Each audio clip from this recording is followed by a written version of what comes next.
connected, but also putting it in the context of what is known and what has come before, and thinking about all the layers of meaning that are involved with that. Hawaiians were not so literal in their translations. We could be talking about springs, but calling them mo'o. We could, there's so many different layers, and that's one of the things that I love about this project, is that we're trying to integrate all of these different realms of knowledge, integrate across these different epistemologies to better understand our water, because it's important for our mo'opuna. And so I like to think of Ikewai in that other layered of meaning. It's not just developing the knowledge of water, but it's really that flowing of knowledge down through our generations, so that we can ensure that we have clean drinking water, we have vaimomona, an abundance of water for our food productions and our fish productions and healthy ecosystems and healthy coasts. And if you want to follow along on our Ikewai adventures, we have a hashtag Ikewai so feel free to follow along through our groundwater adventures and see lots of fun stuff.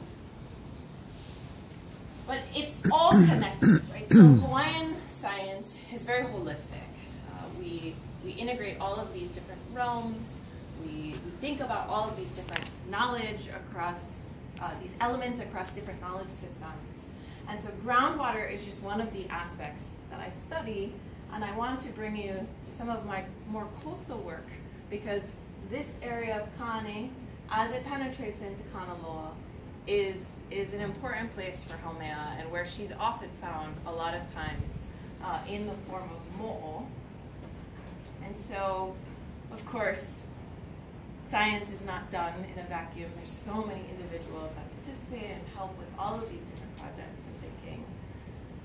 And the reason why this flow of water is so important is because that vai brings so many different nutrients to the kai, and it creates these rich food web areas where you can grow lots of fish. And in this space, Haumea plays a really big part in this microbial element. We often think a lot about the fish, but our kupuna talked a lot about the color of the water, what it looked like over time, how that color and smell changed. And all of that is represented in the microbial element from that Haumea kind of sense. So I want to bring you with me to the Ahua of He'eia on the Ko'olapoko side of Oahu, to a beautiful 800-year-old fish pond. Talked a little bit about fish ponds. There were 31 in Pearl Harbor. Well, there was 488 fish ponds across the whole state of Hawaii back in the day, and it's estimated that in the 1800s we could produce about 2 million pounds of fish per year. And so these structures are a huge testament to the ingenuity of the Native Hawaiian people. And this fish pond in particular has a very special place in my heart. And she is guarded by a mo'ahine called Meheanu. And Meheanu, she's spicy and fiery and a little bit sassy, and her job is to guard the baby fish, to make sure that the baby fish are well fed and well taken care of, and if they are not, she will hide those fish from you, so you can't eat them or take them. And so they know that Meheanu is in the pond because the hau turned yellow. So like I said, mo'o on Oahu are often associated with this yellow color. So here, Meheanu, hau turns yellow. She's in the pond because she is relieving herself in an area of the pond, right? Which, to me, when I first heard this story, it brought so many questions and so many cool things to my mind, because urine has a super high nitrogen ammonia concentration, right? And I started thinking, oh, why is the leaves changing yellow? I wonder if there's a relationship between ammonia and the yellow of the trees. And so we did a study where every time the kia'i said Meheanu's in the pond, basically measure the geochemistry.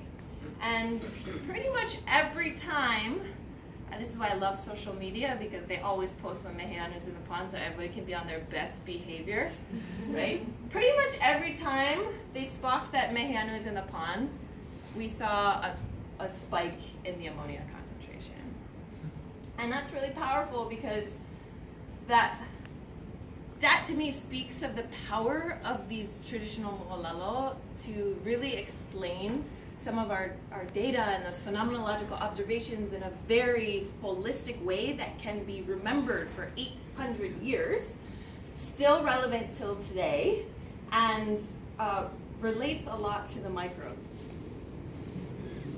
And so if we look at the microbial communities in the context of these, we also see that they're changing with all of these different parameters. In the soil, they're changing particle associated. The bigger microbes are correlated with these changes in nutrients and ammonia. So here's a video. Nitrogen is a very important nutrient in the fish pond. The forms of nitrogen in the environment are nitrogen gas, ammonia, nitrate, and nitrite. It is cycled by both biological and chemical processes through nitrate reduction, nitrogen fixation, denitrification, and nitrification. The amount of nitrogen in the fish pond influences the rate of legal growth as well as decomposition. When meheanu visits an overflow, her urine causes the hound to turn yellow because of increasing ammonia concentrations. This increase in nitrogen causes a bloom in the phytoplankton that the big whales like to eat. The fish are then well taken care of and guarded by meheanu, resulting in a thriving local economy. The story of meheanu portrays the nitrogen cycle of He'eia fish pond.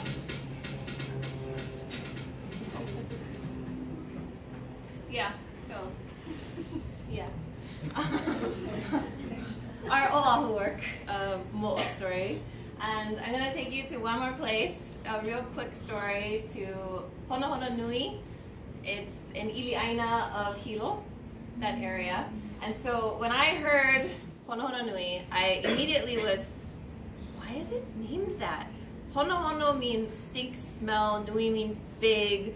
Why is it named that? And why are all the local i'a in this area named names that also bring to forth imagery of really stink smells?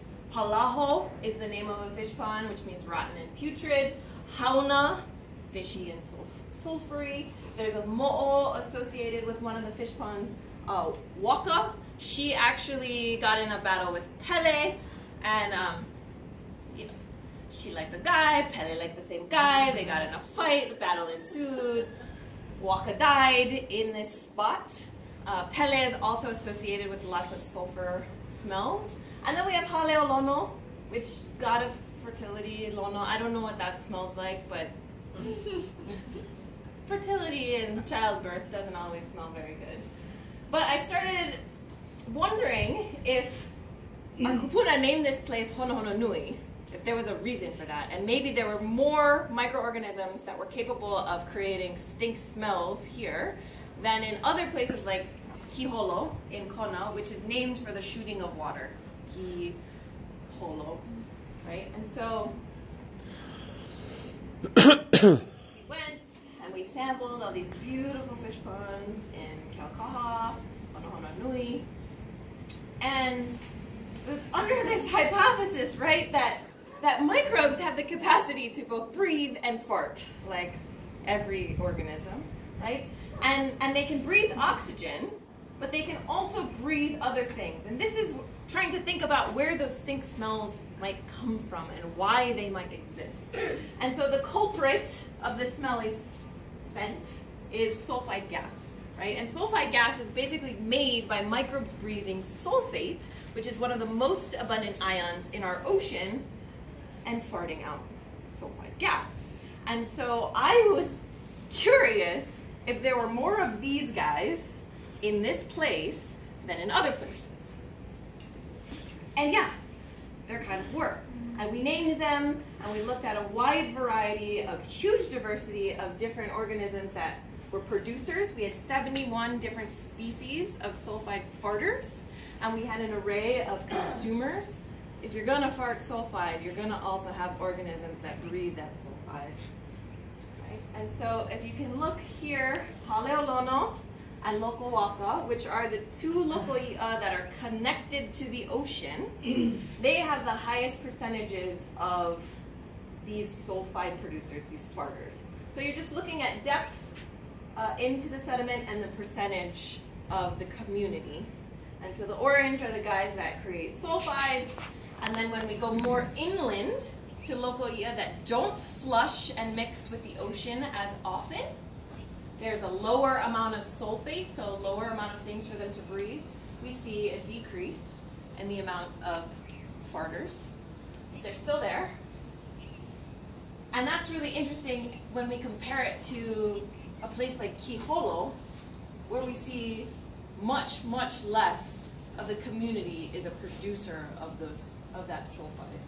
Rather, there's a lot more photosynthetic organisms that have the capacity to breathe sulfide, but they can do a bunch of other things as well.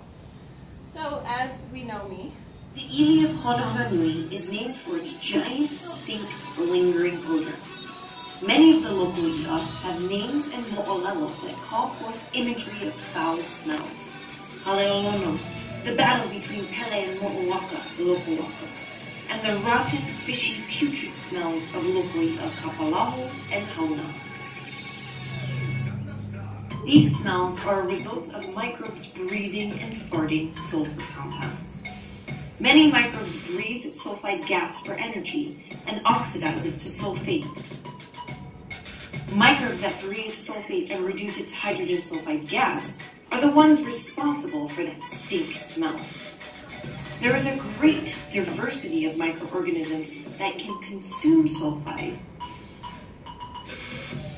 as well as produce sulfide in this ili, and data suggests that they're more abundant here than in other ahupua'a. So you guys probably never knew how much stories were about microbes in our oral history and traditions and the way that they name things, because you can see microbes in colors and smells and all these different aspects. And I really feel like my kupuna were so ma'a and cognizant of the microbial world, even though they couldn't see it. And that's how they structured these ahupua'as. And that's why they have sayings like kawai'ola. Because not only did they recognize that water gives life, but they also recognized that that water itself was full of life. And if you dig really deep into all of these different histories and read more, you just my mind just keeps exploding with these amazing connections of how smart and integrated and insightful our kupuna were about these places. And so I feel as a researcher, one of our kuleana in studying water, a resource that's so important to so many of us, is trying to use our tools to better understand all of that insight that our kupuna left to us, right? I have one more story and one more little video, but it's like 4 minutes to 1. You guys want me to just show the video? Or? Yeah, just show it. Yeah, okay. So it's a methane story. And I visited the wild lake fish pond in Keaukaha to sample microbes. And the first time I stepped into the mud, bubbles charged to the surface, and all the fish caught in that bubble stream died. Those bubbles were full of a gas called methane, which is produced by methanogenic microbes who eat organic carbon and exhale methane. A wide diversity of microbial communities decompose carbon and produce methane as a byproduct. About 10% of the microbes at Waiahole make methane. The biogeochemistry of methanogenesis involves 3 enzyme reactions: methyltransferase, a methyl coenzyme M reductase, and a heterodisulfide reductase. In many of our fish ponds, carbon loads tend to be high due to the detritus of invasive plants. Restoration to remove these invasives help to decrease methane production, leading to happier fish. Okay, that was the last video. So So my work is really looking at that intersection and that integration between science, management, and indigenous knowledge so that we can move towards this idea of ecosystem sustainability, right? That's what this Ecology project is about, the sustainability of our waters. And it's taking all of these different aspects together to integrate them to create something that is beneficial and impactful for our communities. And so all of you that are doing water research and resource management and in your careers in the science, I know some of you are practitioners of this already and have way more mana'o on the subjects than I do. But I encourage you to think about this framework in your work and think about how we integrate across using indigenous knowledge to help us do better science and using indigenous knowledge to help us develop more effective and efficient management skills and how that relates to our contemporary technologies to build up all of those platforms. So that's me. Follow me on Instagram if you're not already. Most of you are, that's probably why you're here. But thank you.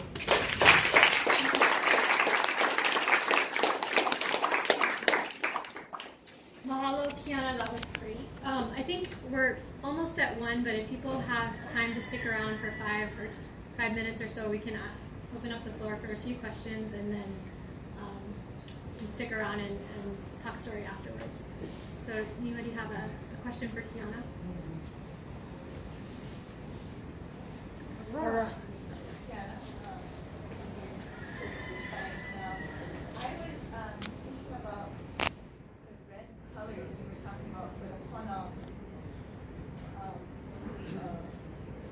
and I think about it as a plant person, and not in terms of like iron, because you're biogeochemist relating to the iron oxides, but like the pigments. And so have you gone into like who's there yet?